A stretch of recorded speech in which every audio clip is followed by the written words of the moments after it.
За сайн байцгаана уу? Кино задлан видео блогийн 9 дахь дугаар инхүү эхэлж байна. Энэ удаагийн дугаараараа анхны Аз кино буюу за тэр дундаа анхны анимашн бүтээл болох Spirited Away бүтээлийг онцолж байна. 125 минутын турш үргэлжлэх энэхүү анимашн бүтээл маань 2001 онд Японд дэлгэснээр гарсан. За нийт хийгдсэн төсөв бол за нэг 16 сая доллар юм байна. За харин ашиг нь доллараар 289 сая долларын ашиг болсон байна. За энэ гаргасан зардлаа 25 дахин нугуулсан ийм ашигтай бүтээл болжээ. Spirited Away анимашныг бол за анх хаана яаж үзсэн бэ гэхээр Монголын үндэсний олон нийтийн телевизээр хагасаа өдөр болгон орой 8 цагаас Холливуудын шилдэг бүтээл гэсэн цувралаар ингэж кино гаргадаг байсан. Тэгэхэд тэр үед үзчихсэн. За хэдэн онд үзчихсэн нь яг санахгүй байна. 2000 онд нээлтээс энэхүү алдарт киног аниме найруулагч Hayao Miyazaki хийсэн ба киноны хөгжмийг бол Joe Hisaishi хийсэн. Японоор бол Yuzuri Hisashi гэж дууддаг юм шиг байгаа. Америкийн кино академийн шагналны анимашн болсон. Ер нь дэлхийн олон оронд одоо хүртэл гарсаар байгаа маш олон хүн дахин үзээр л байдаг. Spirited Away гэж байгаа бол нэрийг маш олон янзаар орчуулсан байдаг. Орон бүрт өөр өөр. Чихирогийн адал явдал, сүнсний оронд ч юм уу нууцлаг явдал гэх мэт. За монголчууд бол сүнсэнд туугдагсад гэж ерөөдөө яриад байгаа. Боловч яг англи нэрээр нь Spirited Away гэж нэрлээс орсон байгаа. За киноны үйл явдал бол Чихиро гэдэг 10 настай жоохон охин ээж аавтайгаа аялалд явж байгаад замаасаа бяцхан төрөд нэг цэцэрлэг хүрээлэн сонирхож орж үздэг. За тэгээд тэндээс аав ээж хоёр нь гахаан дүрд болж хувираад Чихиро өөрөө сүнсний хотод амьдрахаас аргагүй болдог. Яасан хэр аав ээжигээ буцааж авчрахын тулд шулуун мэгүнтэй гэрээ авгалж өөрийнхөө нэрийг буцааж авахыг хичээдэг. Чихиро гэсэн бүтэн нэрийг нь Син болгочдөг товчлоод. За тэгээд Чихиро буюу Син хүн маань тэр хотод буудлын ажилтнтай хамт өглөөс орой болтол өр боксын хэлгүй ажилдаг. Харин өдрийн цагаар бүгд унтдаг. Мөн тэрээр Чихиро шинэ найз бол Хаку гэдэг гол горхны сахиус цагаан луутай нөхөрлөж би өндөө тусалж Чихиро охин аав ээжигээ буцаан авч байгаагийн ерөнхий үйл явдал өрөндгөө. Яг киноны артлын түүхийн хувьд бол янз янзын байдлаар тайлбарлаж хэлсэн байдаг. За Японы он тооллоо юу Эдогийн эрен үеиг ихэнх ийм халуун усны газрууд эзэн ажилладаг хүнийг Юбаба гэдэг. За кинон дээр бол нөгөө шулам эмэгтэй Юбаба эмээ гэж гардаг тий. За Чихирогийн нэрийг тэр Юбаба шулам Сен болгож өөрчилдөг. За тэр Сен гэдэг нэр нь Японд яг тэр халуун усанд ажилладаг бүсгүүчүүдийн их түгээмэл нэр байсан гэж хэлээ. Ямар ч таа гэхээр жинхэнэ нэрээ нууж ажиллах боломж олгодог учраас ихэнх нь Сен гэсэн нэртэй байж тайлбарлсан байдаг. За тэгээ Spirited Away кинон дээр Сен охины араас ингээд нэг нүүр үчтөр гэдэг нэг юм хар багт дагаад яваад байдаг юм санал болгоод алтмал санал болгоод. За энэ юу хэлсэн бэ гэхээр яг нэр нүрээ нуусан тийм ирчүүд ингээд халуун усны газраар үйлчлүүлдэг байсан гэдэг тухайн үеийн угаар л бас илтгэсэн байдаг юм билээ. Японы анимашн киноны загламсан хэсэг Hayao Miyazaki-гийн талаар та бүхэндээ товч танилцуулъя. За Miyazaki бол 1941 онд төрсөн. За энэ жил 77 настай. Америкт бол хүмүүс Walt Disney-гээр хүн болгон мэд. Яг үүнтэй адилаар Японд Miyazaki гэвэл хүн болгон мэддэг. Анимашны загламас хэсэг гэдэг ийм нэр хүндтэй алдартай хүн байгаа. Түүний хийжсэн олон танигдсан та бүхэн үзчихсэн бүтээлээс дурдвал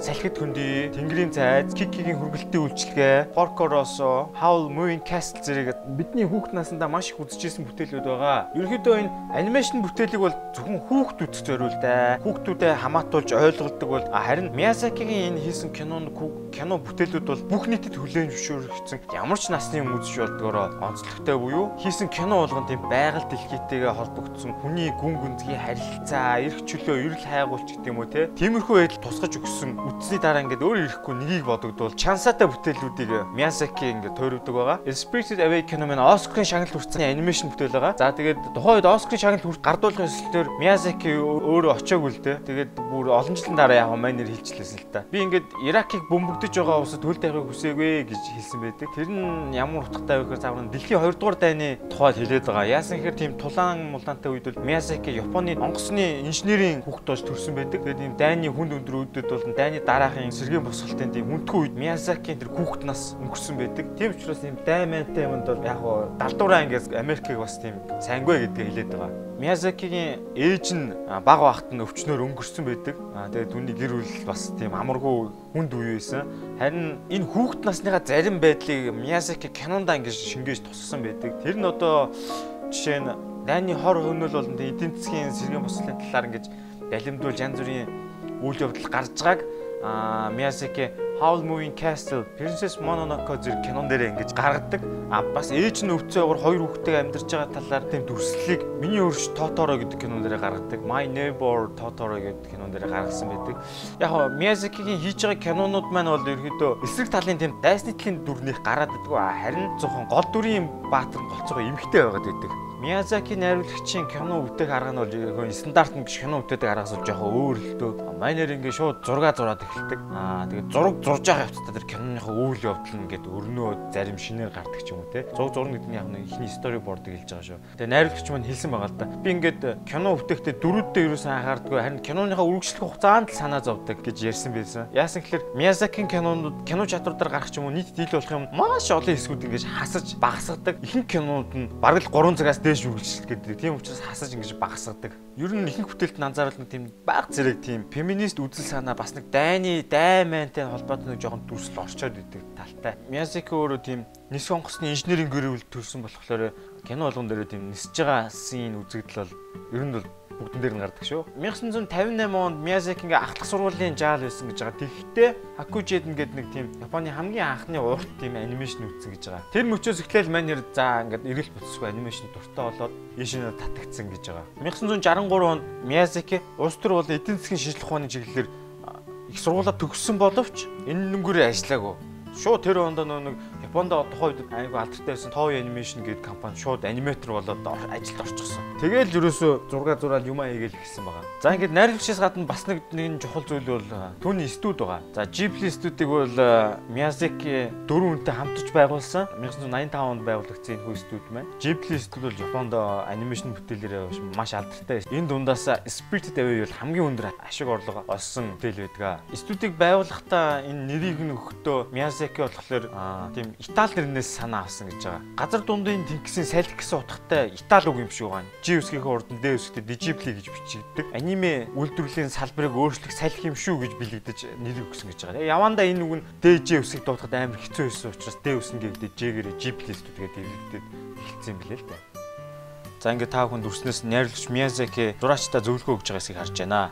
Spirited Away киног бүтээхэд бол зураач болон аниматорууд бол маш их ачаалалтай дарамтны доор ажиллаж байсан гэж behind the scene нэвтрүүлэг дээр ярьсан байдаг. Учир нь гэхээр хугацаанд хар зураг маань гарч амжихгүйгээс болж хүмүүс ажил дээрээ ихэнхдээ хоног өнжин зураг дуусгаж байсан. Ghibli студийн дотор талын зураачтыг харж байна. Энгийн үед бол 20 зураач ажилладаг байхад Spirited Away киног бүтээхийн тулд нэмэлтээр дахин 20 зураач ажилд авч нийт 40 зураачтайгаар хар зураг маань явагдсан байгаамаа. За найруулагч Miyazaki зураач нараас хугацаанд бүтээлээ гаргахыг шаардсан загнаж байна. Манер бол нэлээд адгуун ааштай хүн байдаг. Бодит амьдрал дээр хүмүүс шууд загнаа явчихдаг. Зураачд хэдий хугацаанд бүтээлээ гаргасан ч гэсэн Miyazaki очиод энэ хэсгийн зурагч нь болохгүй байх, энэ ч болохгүй байх, дахин засвар оруулж өгсөөр байгаад ерөөдөө удаашруулцдаг. Тиймээс чанартай бүтээл болон хурдтай ажиллах нөхцөл байдал өсөөгүй тийм нөхцөл байдал зураачдыг оруулдаг. Найруулагч нь 5 сарын 11-нд бид нар эцсийн хар зураг дуусгах шүү хэмээн хурал дээр зарлж байгаа хэсгийг та бүхэн харж байна.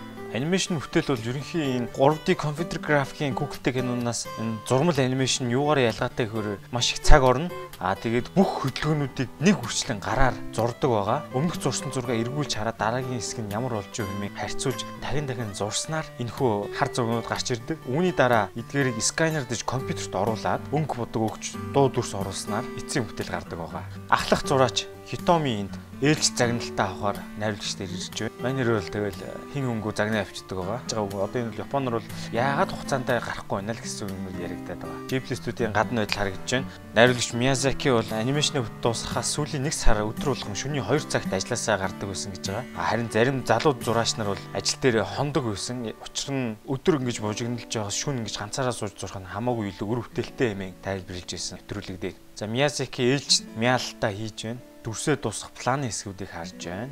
За ингээд маш их ачаалттай ажилласан зураачд маань ингээд ажлын талбар дээр нам унтж байна.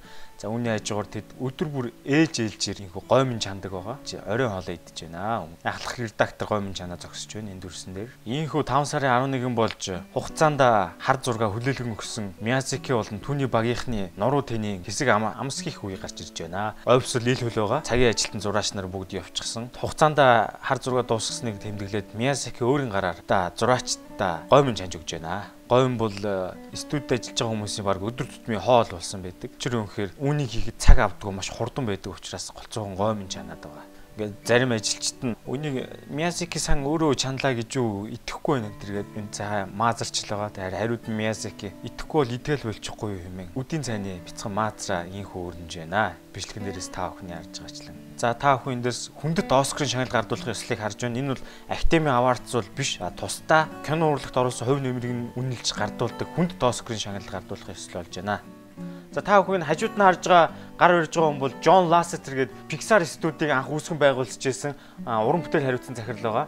Miyazaki-тэй дотн нөхөрлөдөг сайн найзууд түүгээрчүүл барам Spirited Away киног Америкт англи хэл рүү орчуулан гаргахад маш их үр гүйцэтгсэн хүн байгаа. Баяр хүргэж байна John Lasseter анд найздаа.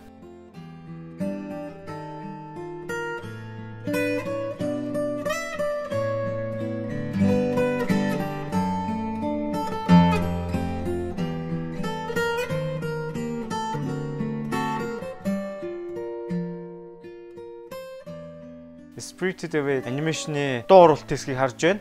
За Miyazaki-ийн найруулагч ингээд студиудээ өөрөө хүрэлцэн гэж дуу оруулж байгаа жүжигчтэй хүртэл тулан ажилладаг. За энэ та бүхэн харж байна. 13 настай Hiromi гэдэг охин байна. Тухайн үедээ бол NHK телевизийн өгдөө хөтөлбөрийн хүүхдийн нэвтрүүлэг хөтэлдэг тийм охиныг авчирч Chihiro-гийн дүрийн дуу оруулалт хийсэн байнамаа. Шулан мэмигний дуу оруулалтыг хийж байгааг та бүхэн харж байна.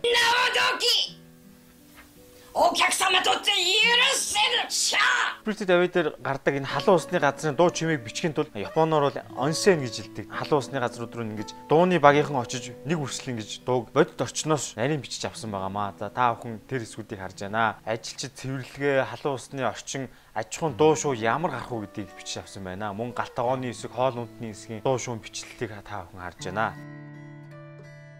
Tokyo Sound Music Studio хөлний алхаа гიშгэ, шалан дээр явж байгаа гутлын чимээ, үүнийг дагаад хөдлөх хувцсны чимээг хэрхэн бичиж авч байгааг та бүхэн харж байна. За энэ дуу оруулагч жүжигчтэй найруулагч нь тулж ажиллаж байгаа хэсгийг та бүхэн харж байна. Яг энэ халуун усны газрын ажилчны дуулдаг энэ дууг бол Miyazaki өөрөө зохиосон гэж байгаа. За дууны хэсгээс та бүхэн сонсъё. Соре, сате мо конно ёни кивамареru. Одаijin 様のおなりだよ。それいらっしゃいませ。それおねだりおねだりおねだりおねだりそれそれおねだりだ。Miyazaki-гийн баг бүх бүтээл дээр хамтарч ажилласан Японы алдарт хөгжмийн зохиолч Joe Hisaishi хөгжмийг бичсэн байгаа. За та бүхэнд хөгжмийн зохиолчийг харж байна. Оркестрийн дуу хөгжлөлтийг авч байна. Miyazaki-нд хүрэлцэн ирсэн байна. Хөгжмийн талаар ярилцж байгаа дүрсийг та бүхэн харж байна. Энэ хоёр бол маш олон бүтээл дээр хамтарч ажилласан. Joe Hisaishi-гийн бүтээлийг та бүхэн бүтнээр нь сонсё гэвэл YouTube-ээс Ghibli Studio 25 жилийн ойн концерт гээ хайхад бол 3 цагийн маш гоё гайхамшигтай концерт гарч ирнэ. Нэг удаа та өнийг үзэхдээ үнэхээр харамсахгүй тийм бичлэг YouTube-ээр байгаа. За ингээд дуу оруулалт дуусны дараа дуу оруулагч жүжигч цэцэг гардуулж байна. За ингээд та бүхэн 2003 онд 75 дахь Academy Awards-ын шилдэг анимашны шагналыг гардуулж байгаа агшныг харж байна. Cameron Diaz гардуулж байгаа. Энэ бол түүний хувьд хамгийн анхны Оскарын тайзнаа номинац зарлж байгаа үе гэсэн. Spirited Away, Hayao Miyazaki. Та бүхэн эндээс Spirited Away Google-тэй кино маань ямар бүтээлүүдтэй өрсөлдсөнийг харж байна. Spirited Away Google-тэй киног ерөнхийд нь базаад их юм бол те найруулагч маань хүүхдийн бие даасан байдлын тухай маш хүчтэй бодол санааг илэрхийлээд үүнийг үтсэн хүүхдүүдэд бол чи эцэгийнхээ бод гэснийг бодож хий гэснийг хийдэг утсан хүүхэлтэй биш харин эцэгхээсээ өөр бие даасан хувь хүн болоосай гэсэн зүйлүүдийг хүүхдүүдийн толгойд суулгах гойц тийм бодол төрүүлэхээр бүтээл болсон байгаамаа. Chihiro-гийн дүр бол айлын ганц охин эрг танхил зантай тийм охин байсан. Явандаа киноны явц энэхүү сул дорой байдал маань өөртөө ихтэй зоригтой бас хүчтэй чанараар солигддог. Бүх бэрхшээл өөрийнх нь өмнө тулгарсан ч гэсэн яаж хийж байгаа л даван гарахын төлөө өөрийгөө дайчилдаг. Мөн хүний хүсэл шунал хязгааргүй харуулж баялаг хоол ундаж шунаж гахаа болсон аав ээжээ аврахын төлөө маш их чармаан ажилтдаг. Үүний хажуугаар найз нөхрөө аюулаас авардаг тийм нинжин сэтгэлтэй жаахан охины биенээс гарамгүй тийм хүч чадлыг Chihiro охины дүрээр дамжуулан та бүхэн киноноос харах болно. Хэрвээ та хүүхэд бол хүүхдтэй энэ киног үзүүлээрэй. Хүүхэд байхдаа үзчихсэн бол дахиад нэг удаа үзхийг санал болгож байна. Насан турш хүмүүс ерөнхийдөө энэ киноноос хүүхэд байх үеэ иргэн санаалцдаг. Би хүүхэд байхдаа ямар зоригтой алхам хийлээ, ямар зүйлүүдийг давж туулж өнгөрүүллээ зэрэг энэ бүгдийг танд эргээд бодогдуулдаг. Харин үдсэн хүүхдүүд бол өөрөө бие даан шийдвэр гаргаж хэрхэн ухаажиж томоочж байгаа зүйлийг өөрийн ирэхгүй тэдний толгойд бодогдуулдаг байхаа гэж. Энэхүү кино маань тэр чигээрээ зүүд мэт айц аюул, уйтгар гунаг, хөөр баяр өөр юу байдгийг үний сэтгэл тогтлоосон бүх зүйлүүдийг мэдрүүлэхээс гадна шудраг байдал, тийм худлаа байдал хоёрын аль нь илүү үн цэнтэйг сануулж харуулдаг. Хэдэн удаа ч үдсэн уйтгааргүй тийм сайхан бүтээл байгаамаа. За ингээд кино задлан видео блогийнхоо 9 дахь дугаарыг энд хүрээд өндөрлөё. 2018 он сүүлийн 3 сар кино задлан блогийг миний бие дан ганцаар хөтлөн явуулдаг байсан. Үүнд маш их цаг орно. Киногаа судална, материалаа бэлдэн, эвлүүлэг, хоолойны бичлэг, дүрс тааруулах гэх мэт 7-8 дамжлага дамжиж энэхүү блог маань гардаг байгаа. Тийм учраас заримдаа хугацаанд амжихгүй саатах зэрэг өндөрлөлт гардаг байсан. 2019 онд бол кино урлаг тайртай, кинонд дуртай залуучуудаар кино задлан блог маань хүрээгээд хэлж байгаа. Тийм учраас контент маань цаг хугацаанд судалгааны материал маань илүү баялаг, чанартай контентуудыг хүргэх баха хэмээн найдаж байна. Ингээ та бүхэн шинэ оноо сайхан гаргаарай. 2019 он иргэн уулзъя. Баяртай.